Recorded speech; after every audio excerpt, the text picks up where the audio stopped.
السلام عليكم حبيباتي، كيف دايرين؟ لاباس عليكم؟ كلشي بخير. مرحبا بكم في فيديو جديد على قناتي. اول حاجه بعدا كنعتذر منكم على هاد الغيبه هذه. كنت قلت لكم باللي غادي نبدا نحط لكم كل نهار فيديو ان شاء الله في هذا الشهر الفضيل، ولكني ما كتبش البنات لظروف صحيه. ما قدرتش كنبقى نحط لي فيديو. من الحمد لله دابا كلشي مزيان، كلشي تقاد ان شاء الله بحول الله. راك ليا الفيديوهات الشهيوات. بالنسبه لليوم جبت لكم البنات البورك التركي اللي عامر بالكفته. كيجي من ألذ ما يكون، كيجي لذيذ. جربوه عويناتكم مغمضين. باش تعرفوا على المقادير ما عليكم تابعوني لاخر الفيديو وتعرفوا على جميع المكونات اللي غنحتاجوها في هذا البورك. اول حاجه عندي هنا 3 الكيسان ديال العنبه ديال الدقيق نوعيه جيده الخاص بالحلويات. حاجه تانية غادي نحتاجو واحد شي شويه ديال الملحه، الملح نصف معلقه صغيره، واحد الملعقه صغيره ديال السكر الخشن. هذه هي لا غوسيت فقط. هنا كتحبس. الا نتوما كنتو زربانين بحالي ضفت هنايا واحد نصف ملعقه صغيره ديال بيكان باودر او خميره الحلويات. علاش؟ باش العجين تلقلي بسرعه وتعطيني الطع في الخدمه. المهم هذه اختياريه. وهنا غادي نعجن بالماء الدافي. العجين كتجي شي شويه عجينه اللي هي يعني ما كتلتصقش في اليد نهائيا، كتجي عجينه جامعه راسها وفي نفس الوقت طريه. كنجمعوها كندلكوها تقريبا واحد 3 ديال الدقائق، كندلكها مزيان وغادي نجي ندهنها بالقليل من زيت المائده، وغادي نديرها في البلاستيكه وغادي نزير عليها وغادي نخليها ترتاح بما نوجد لا فاكس اللي انا غنعمر بها هاد العجين هذه.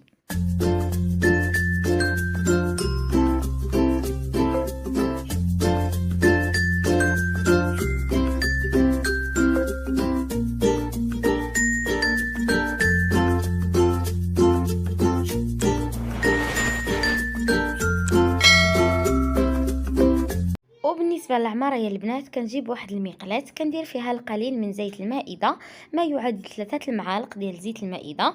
وغادي ندير البصله مقرده رقيقه. انا هنا طحنتها في هذه الاله لان ضيق الوقت، ما كانش عندي الوقت.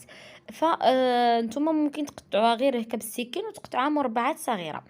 المهم ما علينا، كنقطعها مربعات صغيره كنديرها على ديك الزويته وغادي نخليها تقلى مزيان.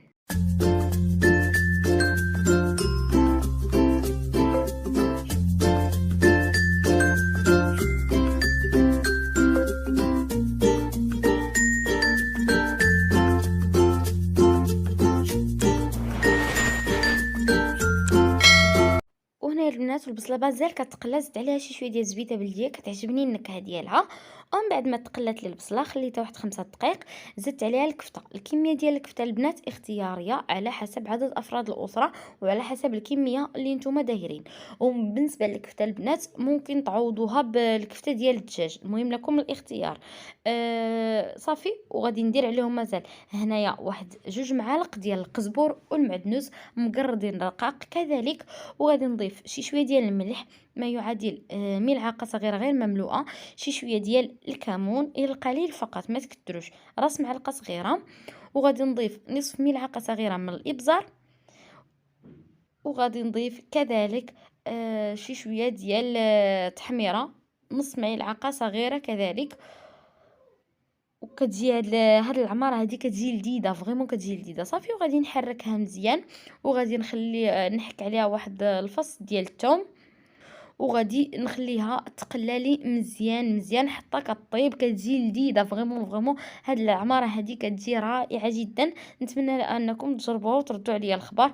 ممكن تعمروا بها المسمان، ممكن. كتجي لذيذه فريمون، كتجي لذيذه. وبهاد العطريه هذه اللي درت معكم اللي كتلذذها داك الراس ديال معلقه الكمون ما تستغناوش عليه، غير ديروها البنات غادي تعجبكم النتيجه اللي غادي يعطيكم فريمون. كتجي لذيذه والعماره ما درتش فيها الحار نهائيا. صافي. خليت لافاكس ديالي كطيب. جيت هنا للعجين من بعد ما ارتحت ليا البنات تماما. شوفوا كادي تولي راه كتولي طريه فريمون، كتولي العجين مطاطيه. واحد كتولي فيها هكا واحد الطراوه عجيبه. كندهن اليد ديالي بالزيت وغادي نقطعها الى 4 كريات وغادي نعاود نرجع معكم باش نقول لكم شنو غادي ندير.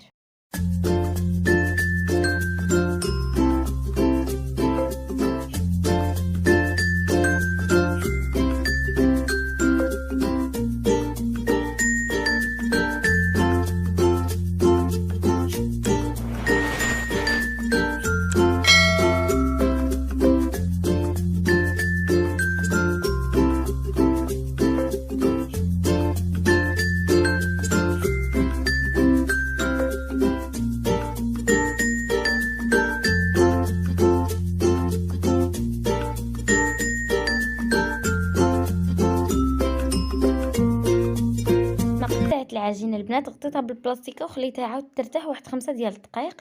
هنا رجعت ليها صافي غادي نولي نورقها بالاستعانه ديال القليل من الزيت المائده.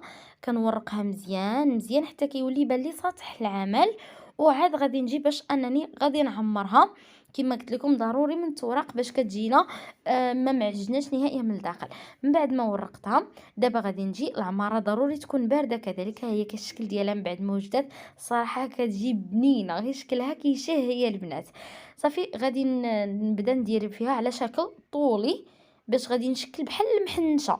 عرفتي يا البنات هاد الطريقه ديال هاد البوراك هذا بحال كنصيبوا المحنشه.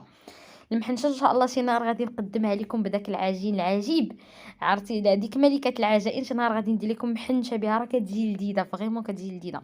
صافي هنا كنديرها على هذا الشكل كما قلت لكم على شكل طولي.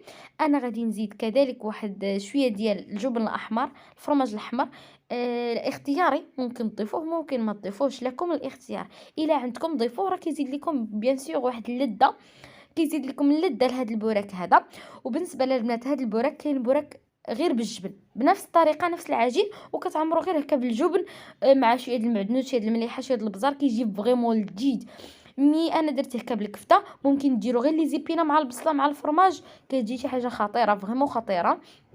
هاد البوراك هذا كيصيبوه الاتراك هما كيبدعوه صراحه في العماره ديالو كيديروا داكشي متنوع فريمون. بعض المرات كيعمروه غير بالبصله والمعدنوس وكيديروا له دوك التوابل ديالهم هما كيجي فريمون داكشي كيجي عندهم زوين صراحه. انا جربته ديجا بلي زيبينا والبصيله والفرماج جا واعر جا فريمون زوين.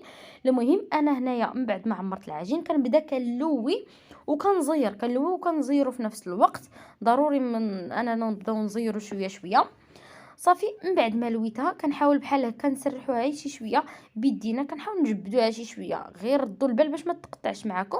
صافي وغادي نلويها على الشكل ديال المحنشه كنلويو على شكل محنشه وكنحطوها في اللاطه اللي حنا غادي نطيبوها فيها. وضروري نغطيوها بشي بلاستيك غذائي علاش باش تعاود ترخف معاكم ضروري باش تعاود تطلق معاكم راسها باش تسهل علينا اننا نقرصوها. من بعد انا درتهم في واحد لاطه مفرشه ليها الورق ديال الفرن. غادي نجي ضروري غنقرصهم هكايا كندهن يدي بشي شويه ديال الزيت وكنقرصهم هكايا باش كيجيونا رقاق. لكم الاختيار بالنسبه لما كيبغيوهمش رقاق ممكن تخليهم هكا شي شويه ضربوهم غير قرصهم غير هكا شي شويه بيديكم وخليهم غلاط شويه. انا البنات كيعجبني صراحه داكشي يكون رقيق ويكون مورق ما كيعجبنيش هكا تلقى مع العجين بزاف. صافي قرصتهم هكذايا كاملين كما قلت لكم راه السمك ديالهم راه شفتوهم معايا كيفاش. صافي وغادي نجي باش انني غادي نزينهم كناخذوا واحد البيضه كامله انا خديتها كامله بالصفر ديالها بالبيض ديالها خلطتها هكا طربتها مزيان زدت عليها شي شويه ديال الخل وعاودت خلطتها صافي وغادي ندهنها بها هاد البوراك هذا اللي فريمون صراحه كيجي لذيذ. نتمنى انكم تجربوه وينال الاعجاب ديالكم البنات. صافي غادي ندهنهم كامل بهذا البيضه هذا وغادي نجيب الفروشيط غادي ندير هكايا واحد غادي نبقى غاديه هكا بالفرشيط على شكل دائري غير باش تعطيني داك المنظر ديالها. صافي وغادي ندخلهم للفران. هانتوما كما شفتوا الفرشيط كنديرها بحال هكا بحال كندورها على داك البوراك كامل. هذه الطريقه ديالهم في التزيين كذلك. المهم انا هاد الطريقه هذه المره الاولى اللي درتها تعلمت بهاد الطريقه هذه. صافي كندخلهم للفران مشعول من الفوق والتحت كيجيو لذاذ البنات كيجيو مورقين وما تجهدوش عليهم العافيه بزاف في الفران. هانتوما من بعد ما وجدوا انا رشيتهم شي شويه الفخوماج كان بقى ليا. شوفوا يا البنات التوراق كيجي داكشي فريمون لذيذ. نتمنى انكم تجربوهم وينالوا الاعجاب ديالكم. اللي مازال ما تابوناش تابونا عندي في القناه وبارطاجيو لا فيديو باش تعموا الفائده وباش تنضموا لينا مشتركين جدد. وكذا يا البنات وصلت الى نهايه الفيديو. كنحماق عليكم كنموت عليكم والى اللقاء بحول الله في فيديو جديد. مع السلامه.